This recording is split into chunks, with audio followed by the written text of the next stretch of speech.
welcome to US Tzu Chi 360. I'm your host, Dilbar Shatterson. While the mirror on the wall shows us who's the fairest of them all, this one glows with the fairest skyline of them all. I'm here at the windy city of Chicago, Illinois, and today it holds the title for being the third most populous city in the US at 2.7 million residents and counting, according to the US Census Bureau. And with the crowd of the likes that you see here at Millennium Park, that's not hard to imagine. In fact, this steel structure here was designed by British artist Anish Kapoor and installed in 2004. As per Skylar Henderson, one of Kapoor's intention for the piece was to invite the sky and clouds into the city, and through reflections of the city's skyline visible from almost any angle out here, it accomplishes that very feat. Still, as a community fixture, it contributes more than just eye candy to the city. It invites us not only to observe ourselves, but also to see the people around us in a different and lofty light. Hoping to do the same through its humanitarian work, let's see how Tzu Chi invited its approach of seeing this community in a new light, in an enlightened way, here in the Midwest. Okay, my name is Yame Se. I joined Tzu Chi since 1997. I was in Cleveland, Ohio. Master wanted me to come to Chicago as executive director of Midwest region. That time, I think that's too big a job for me. But I think if I can help people, I will do it. In 2003, that is the small office. That time is too small to accommodate the people. Then I moved to the new building, new office. But after 3 years contract, the rent is going up. In the Chicago, I think we really need to have our own office.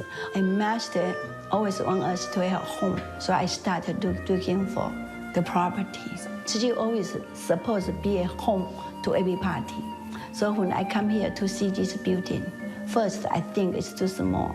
So when I look at my next door, he said, if next door wholesale, that would be good.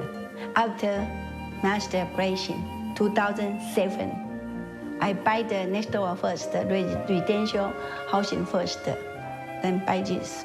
I needed to appreciate the big brother Stephen Fang and brother Chong say, when we buy this house, inside is empty. Because this is a big job for us.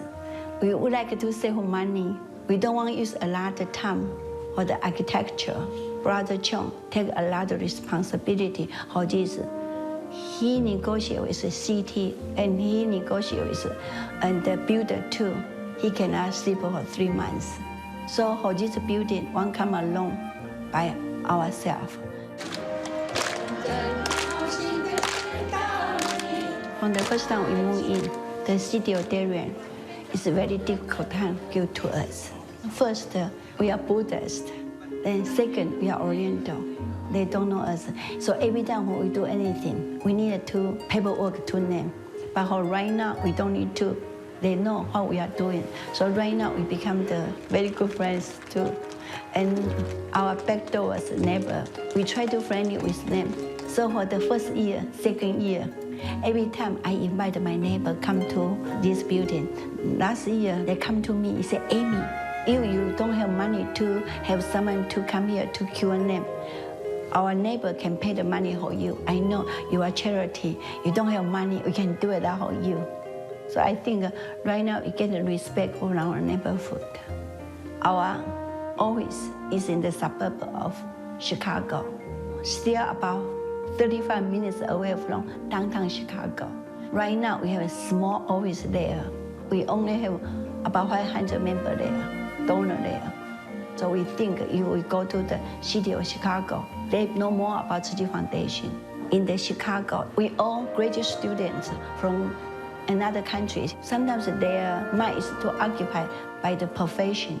So have something, can do something or help people. I think that is the very good help.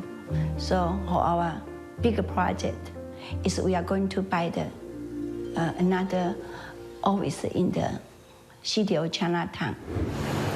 Acquiring and maintaining a property that's close to one of the biggest metropolitan areas in the world is no small responsibility. While Amy Shea stressed how much she relies on her mentors in California and Taiwan, she always kept in mind her fellow volunteers. After all, they would be the ones to use the space together. So she invited her fellow brothers and sisters to get their consent, but also their blessings, back in 2007. And as quickly as they planted their roots in the suburb of Darien, Illinois, there were also new cases to be handled. According to the Illinois Coalition for Immigrant and Refugee Rights, immigrants accounted for 43% of the growth of Illinois from 2000 to 2009. So with an influx of newcomers, an increase in social services becomes necessary to help them not only adjust, but to thrive in their new environment. But is the solution that simple? Rather, for prime success, such services would need to be targeted to meet, for example, the linguistic or cultural needs of the person being helped. And such is the case of our next segment, where in 2008, Amy received a late-night phone call that would connect her to one of Illinois' newbies, but also to an unexpected friend. Let's take a look.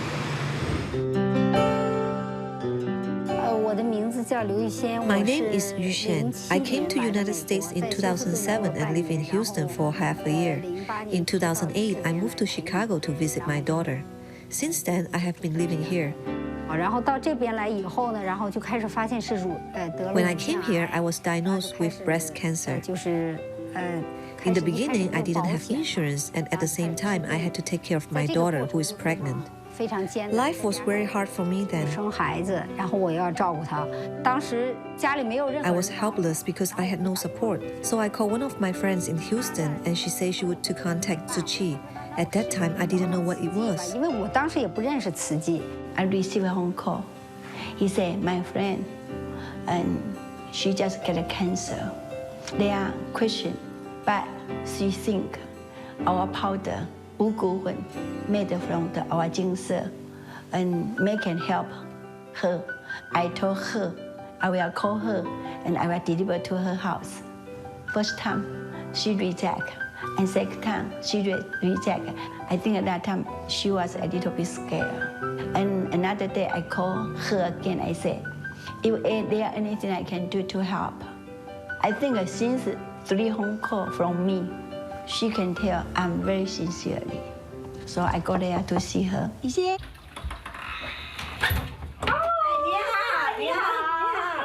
I was so emotional when I saw them. It was unbelievable because I didn't know them. Why would a stranger help you? I didn't believe it. I was so excited that I felt when I stepped out of the house to welcome them. I became hopeful because I would start chemotherapy soon and needed to go to the hospital every day. Amy assigned 2 volunteers to accompany me to the hospital every day. They came to pick me up and drop me off at the hospital and accompany me until my treatment was completed. So slowly, trust grew among us, especially with Amy. Hello. So many years passed by. We just become 2 good friends. In 1 week, she did not see me. She will call me, and I always say, "Don't worry, be happy." And I always say, "Our master Jing Si, what's that?" And she think she can tell me anything.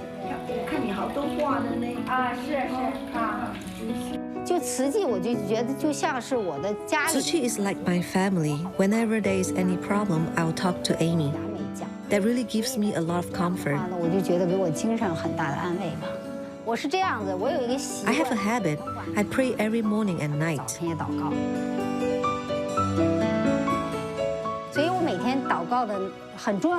Whenever I pray, I wish good health for Amy and her husband, especially because many people in the Chicago area still needed their help. I wish their Tzu Chi work can expand. That's what I pray for every day. I admire them because they have helped many people around the world. They even help those from different religions. I really respect them a lot, and I think they are doing great things.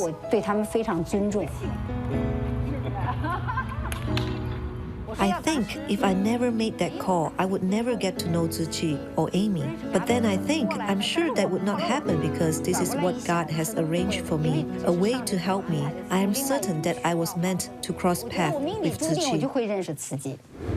While immigrants like Yixian have benefited from getting an extra hand from their new neighbors, the city is chock full of additional groups that still require attention. I'm talking about Chicago's homeless. It's this city that has the 3rd highest gross metropolitan product, which means that it has a high gross domestic product when measured in a confined metro area. Still, when the GMP is high, the city supposedly should have a pretty good standard of living, where medical care, education, longevity, recreation, and more are better for everyone. But in this city, the Chicago Coalition for the Homeless cites that in 2013, over 116,000 people were homeless between 2012 to 2013. So how relevant is a high GMP for this person who struggles every day to get food, a place to sleep, or just to keep warm? In fact, Chicago takes another bronze medal, this time from the National Weather Service. They labeled the winter of 2013 to 14 the third coldest winter since 1903, at an average of 18.8 degrees. Though it may not look like that now, you can imagine what it's like when sunshine alone isn't nearly enough to keep you warm, or when having not enough clothes is a serious problem. But because of this, volunteers from the Tzu Chi Foundation in Darien took note and decided to lend a hand. Let's have a look.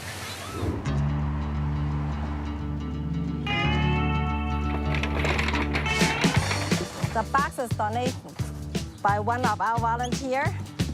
His company doesn't use this box anymore, so we just recycle it. They have some bread, sometimes it's almost a few more days to be expired. They give it away. And we pick it up every other week, Thursday night, and pack, the bread, and we deliver it to the homeless shelter, because the shelter open for that day, and same as here.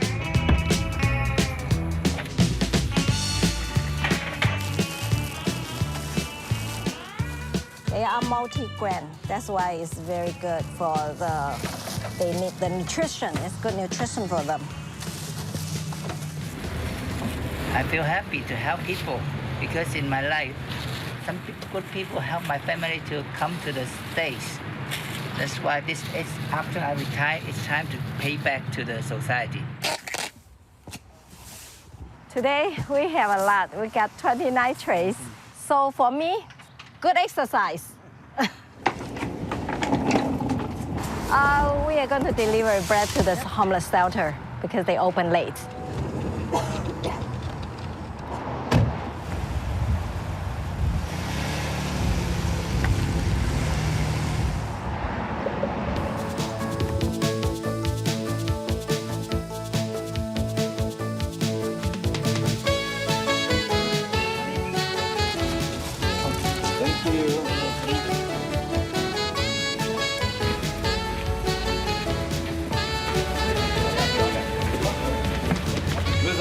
Yeah, this is the last one.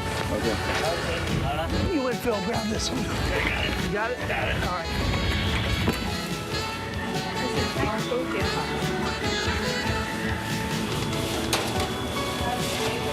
People will come through this way, right? Right. Take the food and go out this door. Yes. Right? The guys should be coming in the next 5 minutes, but we're not going to be able to serve for over half hour. Here we are specifically an overnight shelter.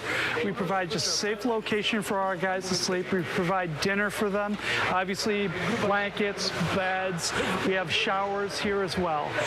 A lot of the older neighborhoods where my guys used to live, including around here, were basically converted into new condos and apartments that they can't afford. Well, unfortunately, finances are always one of the biggest ones. The government's always late on paying us. We have so little private donations, we're really having a hard time making ends meet. As far as I know, the Tzu Chis have been doing it for at least 9 years. Well, they bring blankets, they wind up bringing us loaves of bread. I think it's every week, every other week, and that's very helpful. Yeah, that's good, yeah. Yeah. Here, I'll let you put them out, okay?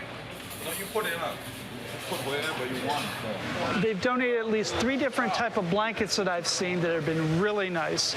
We have a couple of them just laid out on the beds right now. During the winter, it gets brutally cold to the point of sub-zero temperatures. I need one. Okay, thank you. I need one. Sister Yame decided, she said they must need the blankets a lot because it was so cold. When they have the blanket, most people donate. It's not warm. Sometimes you can see through. It's very thin. It's not warm enough. And we came here also once That was a very cold day too. We even had hard time to park because snow so much and the temperature was very low. And we had hard time to pull off driveway. When the Tzu Chis brought in the blankets, we gave them one apiece for each and every one of our guides to keep as well. And then we had a bunch of blankets on the side for emergencies. So this way, they could take them with them if they decide not to come back to the shelter, they still had something. Or they couldn't get into the shelter, they still had something to keep warm with. Some of them were so happy, they opened the bag right away and they try on. I'm going to be nice and warm. Thank you very much. And they were so happy. This is the blanket inside. This way. You can put your stuff in, you put it. Okay? You know how to do that? Don't want? Yeah. Okay, thank you. How are you? Oh, good. How are you? Thank you. Today we cook the egg roll, fried rice, and veggie. Most of the healthy, not too greasy, not too salty, and they like the Chinese food. Every time when we come, they were so happy. We have this ability, we help the people. Yeah, that's all we do. So, spread the loves. You know, we put the seed to them. Someday they can be spread out and can be, you know, bloom out like the flower. Who knows? So far, I mean, I like it because, I mean, it's better than being in the streets, and it's a place I could call home. The blankets are pretty good. I like them. They're pretty comfortable. I sleep in them real comfortable. I mean, I could daydream all day and night. Feels like a good sweater. I am impressed, but I always knew that the Buddhists is very generous people anyway. They're very nice people, very generous, very kind, very polite, good manners. I mean, you can't say enough good about them. It's a gift. It's not, you can't really get too many gifts right now, so this and the food that you provided and everything you've been doing, so you made my whole day differently. Now I could wake up tomorrow a little bit more happier. Good luck to you. Good luck. Thank you. Appreciate everything you do. Yeah, thank you so much. Yeah. While Chicago's homeless are still in need of a break, Tzu Chi's also decided to help families bridge the gap to higher education. They've been doing it since 2004, doling out scholarships to eligible youth not just in Chicago, but across the Midwest region. The students file applications demonstrating not only strong financial need, but also their goals and insight into Tzu Chi's humanitarian work. And with approximately 80% of all Chicagoans having graduated just high school at minimum, the hope is that the missing 20% is being given a boost. So let's meet a student who received the award once upon a time, but for whom the benefits have been more than just monetary. Thank you for making your way here this morning for our 2014 Scholarship Award Ceremony. So since 2004, we have started to giving out the Tzu Chi scholarship, and up until today, we have given out about 250 scholarships. So the scholarship, it's $1,000 per person, and the funds are actually from the donations from people. So this is under the charity department. This year we have 28 for the entire Midwest region, and 10 was allocated to the Chicago, Illinois area. And it's for graduating high school students, and it's also mainly based on financial need. I'm hoping that they can actually continue to be part of our organization when they're in college. I actually came to the United States with a scholarship program from my country, so that's why I believe in giving back, and I want to do more to help people. I'm planning to go to UIUC, and I'm looking forward to get more involved and be a part and share love. So that bamboo bank was from my mother when she came here a few years ago.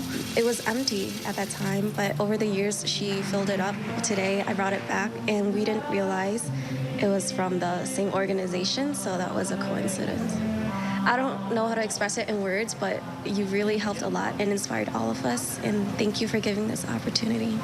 I never thought Tzu Chi Foundation was making such a huge difference. Almost I even cried in the video when I saw, when I was in Nepal, my dad, all the things he could do, you know, to get us here. I don't tell him how much he does for me.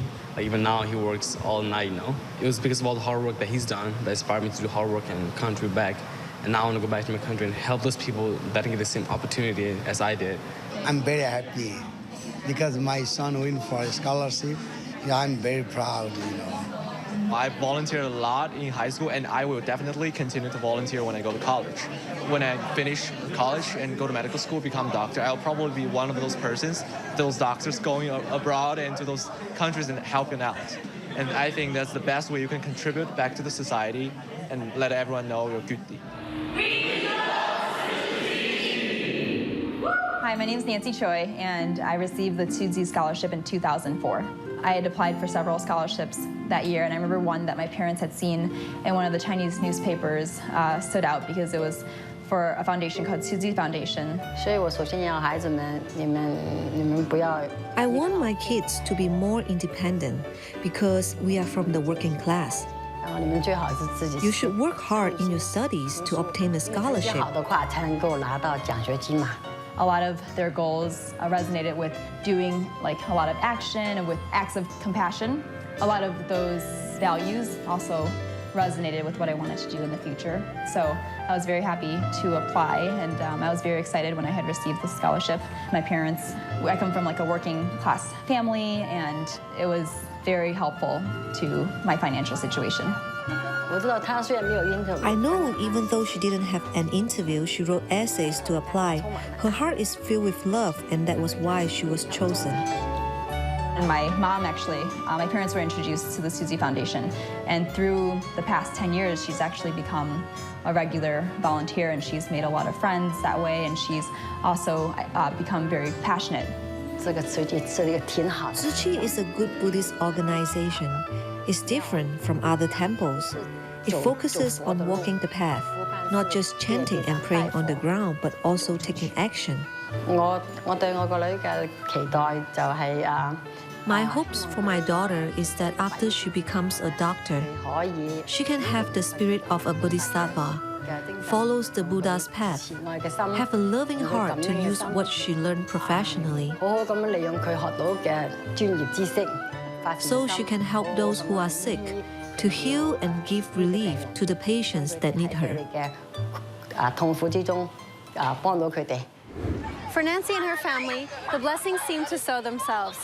And yet it's another testament to volunteers here in the Midwest region. Even with so few active volunteers, we saw today that even for just a few people who've received Tzu Chi's aid, their help has made quite an impression. It's this determination that results in not just gaining new friends, but a community to rely on. In a Jingsa aphorism, Dharma Master Zheng Yan once said that blessings come from being sincere and pious in each and every moment. Peace comes from being compassionate and kind-hearted in daily life. And with the warm faces of all who Tzu Chi volunteers have helped here in the Midwest, the blessings seem to be many for those we met today. Our thanks to our friends here in Illinois, and my thanks to you for watching. I'm Dilbar Shatterson, and from the Windy City, I'll see you soon.